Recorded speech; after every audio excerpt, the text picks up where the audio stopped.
السلام علیکم ورحمت الله وبرکاته. ملګرو څنګه یاست؟ په دې هیله چې روغ جوړ بیاست.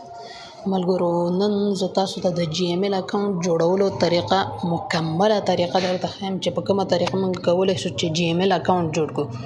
ملګرو په دې جی ایم ایل اکاونټ سره تاسو کولی شئ چې پلی سټور، یوټیوب، خپله جی ایم ایل اپلیکیشن او ګوګل نور هم ډیر زیات داسې شیونه چې تاسو په دې جی ایم ایل اکاونټ سره خلاصولی شئ. یعنی تاسو کولی شئ چې تاسو د جی ایم ایل اکاونټ خپل پلی سټور کې خلاص کړئ او د پلی سټور څخه د خپل خوښې اپلیکیشن په خپل موبایل کې انسټال کړئ. ملګرو د جی ایم ایل اکاونټ جوړولو لپاره دغه ویډیو تعقیب کړئ. زه یم د ویډیو په طرف ویډیو شروع کوم. ویډیو کتلو څخه مخکې زموږ چینل سبسکرایب خواته د غنټې په نښان کلیک کړئ.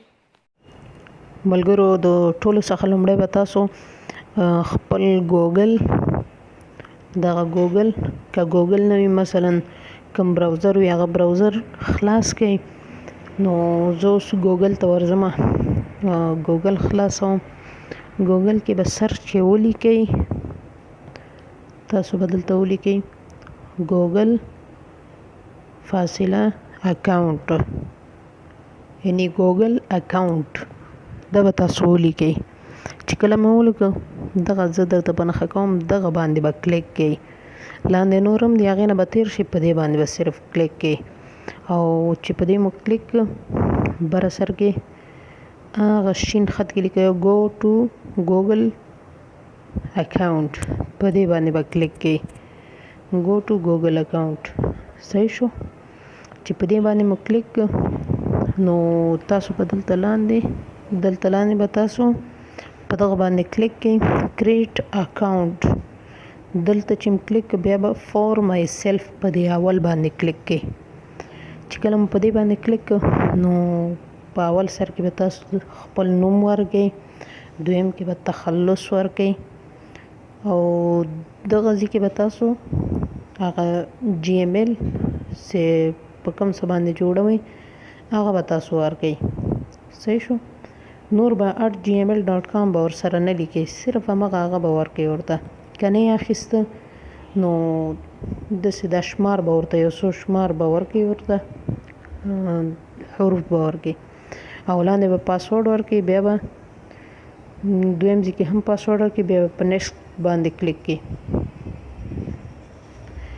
چې کله په نیکسټ باندې کلیک کړئ دلته تاسو د موبایل نمبر هم ورکولی شئ، چې مثلا تاسو په موبایل نمبر باندې هغه کوي نو او که ورې نه کوي هم پروا نه کوي، خو چې ورې کوي ښه به وي. او دلته به ریکوري ایمیل ورکوي. ریکوري ایمیل که نه مې پروا نه کوي، مشکل نه جوړوي. او لاندې به تاسو خپل پیدایش تاریخ ورکوي. صحیح شو. او دلته به میل انتخاب کوي.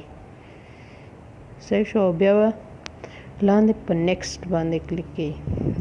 په دې نیکسټ باندې به کلیک کړئ. موبایل نمبر او ریکوري ایمیل دومره ضروري نه دي، خو موبایل نمبر که ورکوئ هغه صحیح ده. صحیح شو. چې په نیکسټ باندې مو کلیک آی اګری په دې باندې به کلیک کړئ. بیا نو چې کله په دې باندې کلیک دا شو ستاسو جی ایم ایل اکاونټ جوړ شو. نو ډیر آسان او سمپل طریقه وه، هیڅ مشکل پکې نه و. دا ده نو دغه ستاسو جی ایم ایل اکاونټ شو. په دې باندې تاسو هر څه کولی شئ، پلی سټور شو، یوټیوب شو، هر څه پې جوړولی شئ.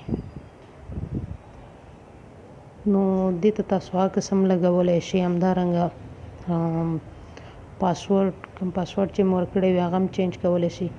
دغه ځای باندې چې کلیک کړئ پرسنل انفو کې دلته عکس ورته بدلولی شئ. او چې سیکیورټي ته لاړ شئ دغه پاسورډ ځای دلته پاسورډ هم ورته بدلولی شئ. نو ډیره اسانه طریقه ده. ریکوري ایمیل هم ورته چینج کولی شئ. نو ملګرو دا و د نن ورځې ویډیو چې جی ایم ایل په کومه طریقه موږ جوړ کړو. تر بلې ویډیو مو په الله جل جلاله سپارم. اوس ماته اجازه راکړئ. والسلام.